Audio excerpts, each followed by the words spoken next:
metidos adentro de mi propia mente. El espacio donde las sombras encuentran voz y donde cada historia es más que un simple relato. Es un viaje hacia aquello que preferimos no mirar. Hoy quiero compartirles un testimonio que me fue contado en confianza por un hombre que, después de vivirlo, jamás volvió a ver la Asamblea Nacional de la misma manera. Él es don Alberto, trabajador de mantenimiento, y lo que voy a narrarles sucedió hace pocos años, aunque el origen se pierde en los pasillos del pasado. Yo, don Alberto, nunca pensé que el edificio donde trabajaría me guardara más que simples horas de rutina. Cuando llegué a la Asamblea Nacional, el tamaño del lugar me impresionó. Los techos altos, las paredes blancas que parecían demasiado limpias para ser reales, las escaleras pulidas, donde hasta un paso se escuchaba como eco lejano. Cada esquina parecía susurrar historias que nadie contaba. El olor era siempre el mismo, una mezcla de cera para pisos, papel, café recién hecho, y en algunos rincones ese aroma antiguo a cemento húmedo que solo aparece en construcciones que guardan años de secretos. Los ascensores, grandes y metálicos, tenían un zumbido constante que resonaba bajo los pisos, un sonido que al principio ignoré, pero que luego me resultó inquietante. La primera vez que algo extraño me pasó fue a las 2 semanas de entrar. Me habían asignado la limpieza de uno de los ascensores del ala sur. Ese elevador, a diferencia de los demás, siempre tenía un sonido distinto, como si los cables vibraran más de la cuenta. Esa tarde entré con mi balde y el trapo, revisando que no hubiera basura en las esquinas. Mientras pasaba el paño por los botones, vi una pequeña mano, blanca y delgada, que desde abajo comenzó a presionarlos uno por uno. No era una mano adulta. No llegaba ni a la altura de mi rodilla.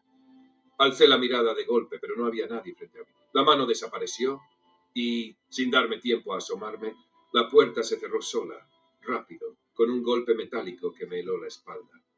El ascensor comenzó a moverse sin que yo lo indicara.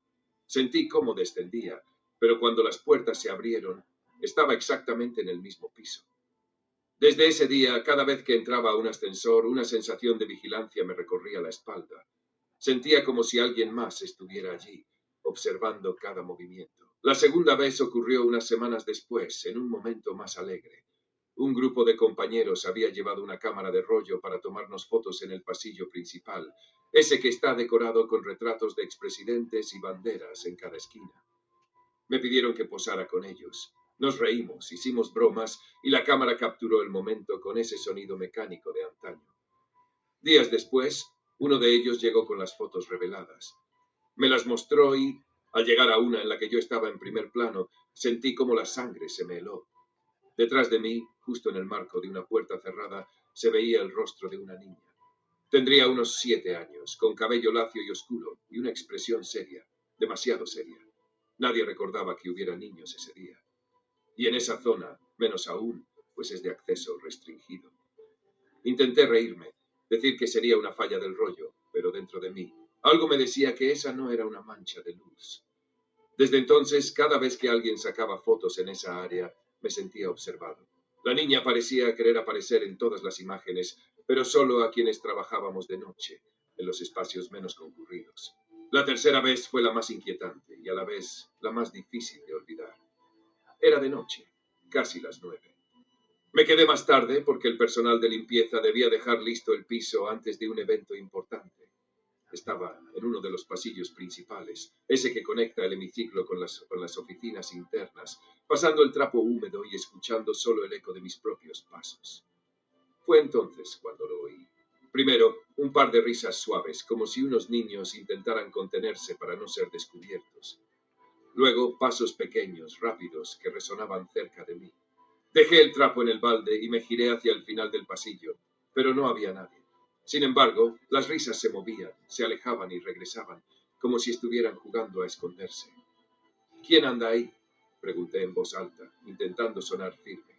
Nadie respondió. Seguí limpiando, pero cada pocos segundos escuchaba ese repiqueteo de pies descalzos contra el piso encerado. En un momento, lo sentí justo detrás de mí.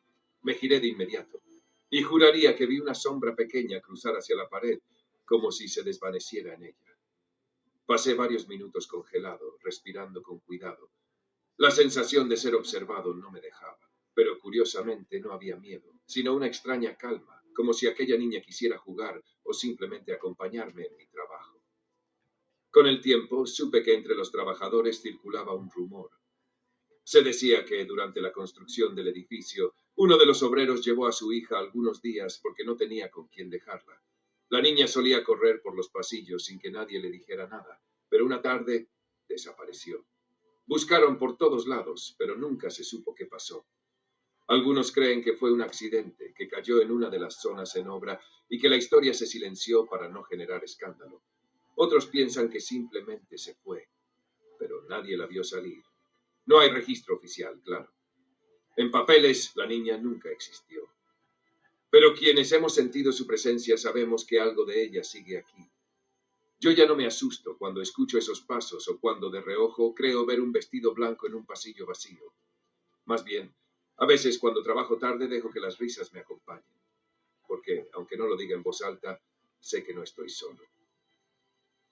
Si quieren mi consejo, la próxima vez que visiten la Asamblea Nacional, presten atención a los ascensores, a las fotografías antiguas y a los pasillos largos. Tal vez, si tienen suerte, la niña decida dejarse ver, aunque sea solo por un instante.